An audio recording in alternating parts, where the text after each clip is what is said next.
Falha no sistema de dados do metrô suspende a circulação dos trens por mais de 1 hora. Consumidor encontra larvas em linguiça na mesma rede de supermercados que vendeu sanduíche com vermes de mosca. Veja também, circo instalado na Asa Norte não tinha alvará da Defesa Civil. Ontem, um funcionário morreu depois que a tenda desabou em cima dele. Notícias da terça-feira no DF e em torno, agora no Band Cidade, segunda edição.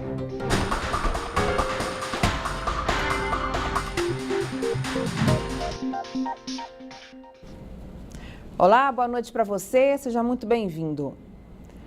Uma falha no sistema de transmissão de dados do metrô interrompeu a circulação dos trens por mais de 1 hora entre as estações rodoviária do Plano Piloto e 114 Sul.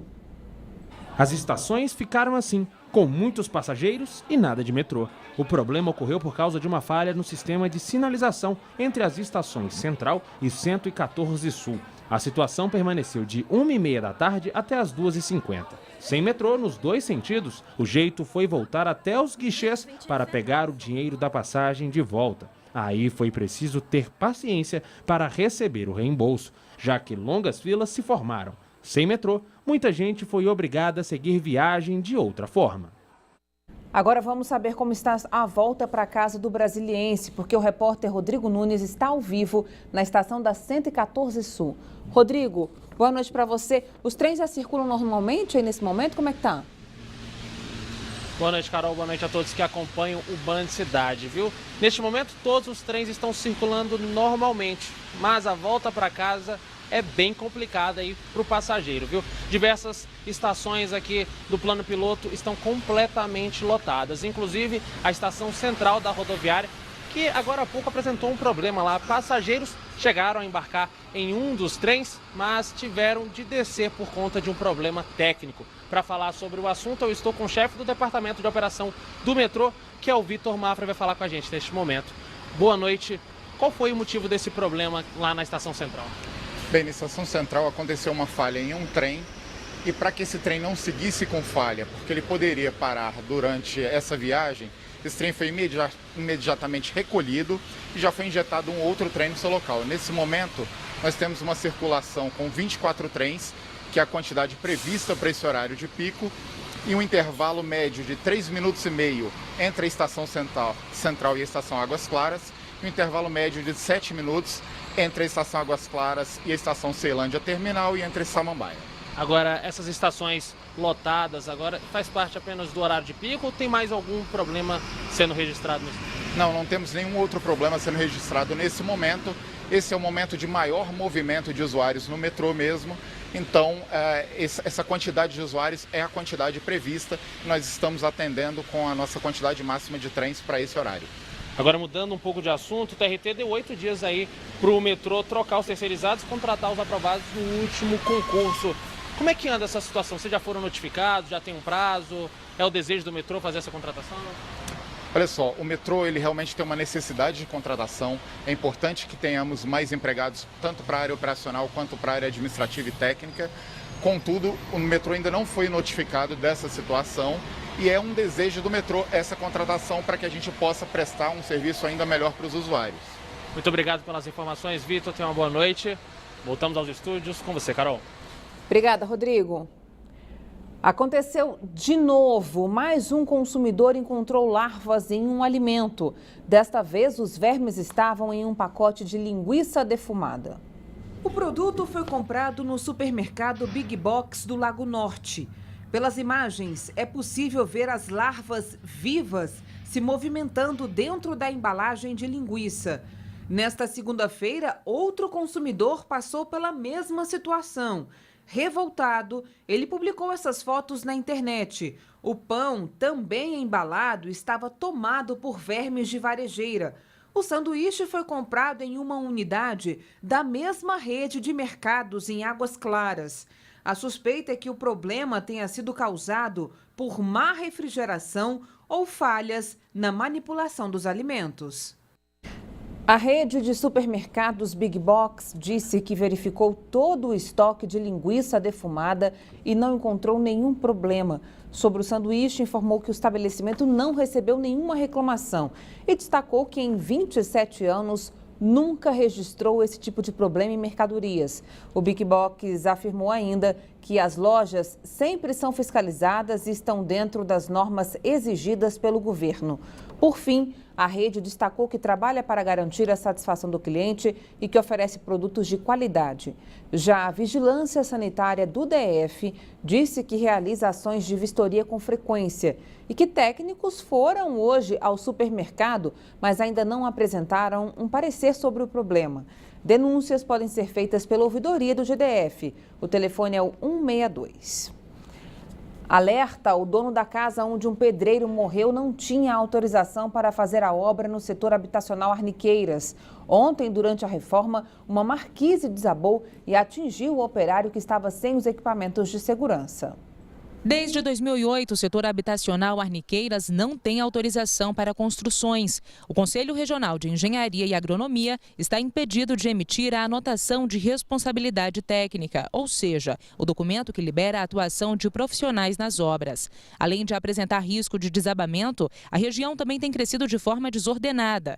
Um dia depois do acidente que deixou um operário morto, nossa equipe foi conversar com engenheiros sobre a situação do local. E um dos maiores problemas é a atuação de leigos na hora do planejamento da construção. O risco maior que temos, o mais grave, é a ocorrência de acidente que estaria ligado à ocorrência de uma morte, como foi o caso que aconteceu. Mas tem diversos outros problemas estruturais também que podem acontecer no local de uma obra dessa. O engenheiro civil Marcelo Cobucci ressalta que sem a avaliação técnica, uma obra não pode ser executada. Essa parte técnica ela engloba o planejamento junto à equipe operacional, né, em termos de segurança do trabalho e a própria segurança da obra, né, manter a integridade da obra durante o período de construção. Além disso, a Defesa Civil também alerta que os riscos de desabamentos aumentam nesse período chuvoso.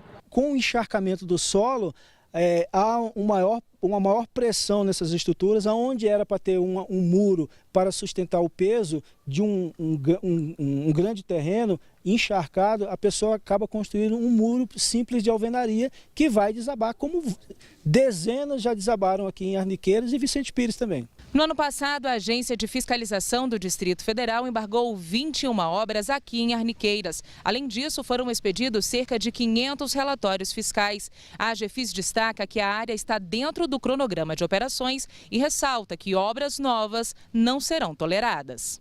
Ontem, um operário morreu no residencial Girassol. Ele e mais um homem trabalhavam em uma obra particular quando houve um desabamento no local. De acordo com a Defesa Civil, eles aumentavam a marquise da casa no momento do acidente. O circo onde um funcionário morreu depois que a tenda desabou não tinha alvará de funcionamento da Defesa Civil. O jovem de 17 anos ficou preso sob a lona ontem, durante uma forte chuva na Asa Norte. O IMET disse que durante o temporal, os ventos chegaram a 50 km por hora. O circo amanheceu interditado e deve permanecer assim até o fim da perícia. A Polícia Civil investiga se a causa do acidente que matou um funcionário de 17 anos foi mesmo a força do vento que atingiu a Asa Norte na tarde dessa segunda-feira. É o que alega o diretor do circo. Foi um fenômeno da natureza, um vento muito forte, muito grande, que derrubou várias coisas em redor. E a estrutura estava montada, mas estava pronta, aguardando só vistorias, laudos técnicos, para iniciar nossa estreia dia 31. Mas para o subsecretário da Defesa Civil, a causa da destruição foram problemas na instalação da estrutura. A estrutura da lona ela é feita para suportar cerca de 120 km por hora. O vento que ocorreu aqui nesse local, foi entre 80, 90 e 100 quilômetros, no máximo. Não seria forte para rasgar a lona e nem para desestabilizar a estrutura de montagem se ela tivesse sido corretamente fixada. O local fica no estacionamento de um shopping no fim da Asa Norte. A administração informou que o espaço foi alugado para a utilização de eventos e que sempre exige a documentação obrigatória emitida pelos órgãos competentes do governo. A administração do local disse que ainda encaminhou as imagens do momento do temporal. Elas impressionam e comprovam a intensidade da chuva. A água é tão forte que, em um determinado momento, um carro que estava passando some em meio dela. Ao fim da filmagem, parte da tenda do circo aparece. As imagens não mostram, mas depois dessa cena, a estrutura vai ao chão. A estreia oficial do circo estava marcada para essa sexta-feira. Os espetáculos seguiriam até o final de abril. Mesmo sem o alvará de funcionamento, 200 crianças chegaram a assistir uma apresentação na manhã de segunda-feira, poucas horas antes da tragédia acontecer. O diretor afirma ainda que o jovem que morreu quando as ferragens desabaram não fazia parte do quadro de aproximadamente 20 funcionários fixos do circo. Ele ainda revela que não encontrou a família do rapaz. Ele apareceu aqui 3 dias atrás pedindo pelo menos uma diária, que está precisando de alguma coisa. Ele foi pego por diária para fazer limpeza e não sabemos de onde ele é. Cerca de 300 manifestantes ligados ao Movimento dos Trabalhadores Sem Terra protestaram em frente ao Ministério do Planejamento. A manifestação foi por volta de 11 horas da manhã. Foi um protesto contra a reforma da Previdência. A manifestação aconteceu de forma pacífica e o trânsito da região não precisou ser desviado por causa do movimento. Os manifestantes deixaram o prédio no início da tarde. Apesar da ordem da Justiça, os professores ainda não voltaram às salas de aula. A greve, que entra no 14º dia, foi considerada ilegal. Amanhã, a categoria se reúne em nova assembleia para discutir os rumos da paralisação. Salas vazias, alunos do lado de fora. Foi assim que algumas escolas públicas do DF amanheceram nesta terça-feira, um dia depois da Justiça determinar a volta imediata dos professores. Os alunos reclamam da situação. Eu me sinto triste porque a gente acorda cedo para chegar para estudar, aí não tem conteúdo, a escola tá toda bagunçada, tá suja as salas e tal. Mas é um direito deles e o governo tinha que fazer alguma coisa com relação a isso. Eu me sinto bastante prejudicada porque como todos os alunos do CIO também vieram aqui para estudar, tem as datas que eles estão acordando cedo também para vir e ainda mais esse período que as pessoas estão fazendo greve e nós não estamos podendo ter aula. Em caso de descumprimento, a multa determinada pela Justiça é de R$100 mil por dia. O Sindicato dos Professores diz que vai recorrer da decisão ainda hoje. A assembleia está marcada para esta quarta-feira. Só uma assembleia, professores reunidos em assembleia, que tem o poder da decisão de acatar ou não determinação da Justiça. Você recorrer a uma greve porque realmente você já não tem mais outro instrumento e o que nós queremos é que uma greve traga resultados, que possamos retornar para as escolas, mas tendo os nossos direitos garantidos. O movimento grevista já dura 2 semanas. Os professores pedem mudanças no plano de carreira e o pagamento da última parcela do aumento determinado pelo governo em 2012. O GDF mais uma vez tenta punir a categoria, uma vez que ele já está descumprindo leis desde 2015 e nos causa estranheza que a Justiça tenha dado ganho ao GDF e não aos trabalhadores que estão reivindicando um direito previsto em lei. O Supremo Tribunal Federal autorizou o prosseguimento de inquérito contra o deputado federal Rogério Rosso e a deputada distrital Liliane Roriz.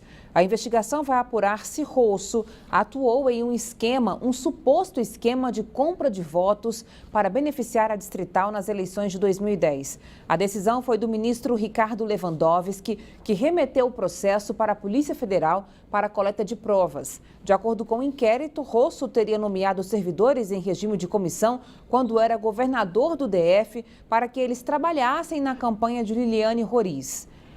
Em nota, Rogério Rosso informou que não foi candidato nas eleições daquele ano e que, portanto, não praticou qualquer infração eleitoral.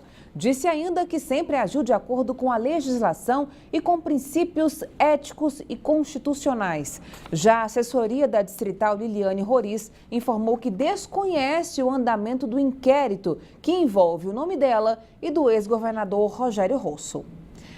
A Defesa Civil realizou este ano 44 vistorias em casas de shows aqui do DF. Em todo o ano passado foram 87. O objetivo desse trabalho é a prevenção. Em fevereiro, o Congresso aprovou regras mais rígidas para o funcionamento das boates. Além da segurança, está a proibição de comandas para controle de consumo. A capacidade de público nessa boate é de 2.000 pessoas, mas o gerente de projetos afirma que o limite de clientes aqui não passa de 1.800. Isso para garantir conforto a todos, mas não é só o bem-estar que conta, é também uma questão de segurança. Tudo aqui é pensado para evitar que qualquer acidente atrapalhe a noite. Não é à toa que antes e depois de qualquer evento, tudo é conferido. Nós avaliamos todo o esquema de equipe, com check-in e com check-out.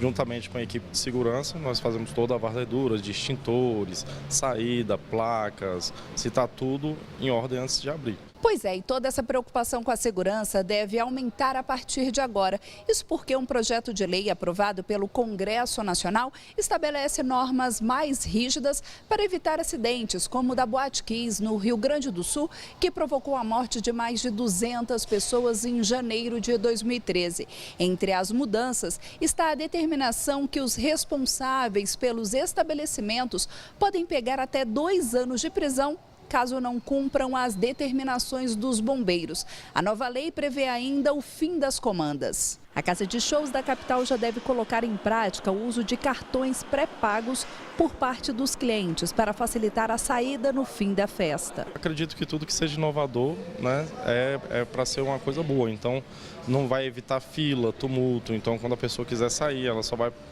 sair ou pega o dinheiro de volta ou ela já pode pegar, ir embora e fazer a troca depois.